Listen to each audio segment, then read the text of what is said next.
সালাম আলাইকুম। আমি আসিফ বর্তমানে মাঝবাড়িয়া হাফেজ স্টোরে মধ্যে মাঝবাড়িয়া হাফেজ স্টোরে অফার চলতেছে। দুধ চা 5 টাকা, রং চা 3 টাকা। এই সময় সীমিত সময়ের জন্য।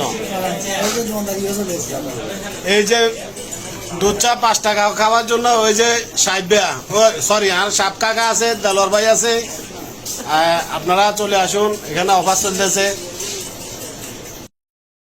হাফেজ ভাই দোকানে এই যে কাস্টমার ভরপুর, মাশাল্লাহ মাশাল্লাহ। ডেলি কম হলেও 10 থেকে 15,000 টাকা বিক্রি আছে। এই যে কাস্টমার, এই যে সব কাস্টমার, এটা হলো আমাদের সাজু ভাই ছেলে আরমান, ছোট ছেলে আরমান। আর চলে আসুন মাঝবাড়িয়া হাফেজ স্টোরে, দুধ চা 5 টাকা, রং চা 3 টাকা। সবাই চলে আসুন।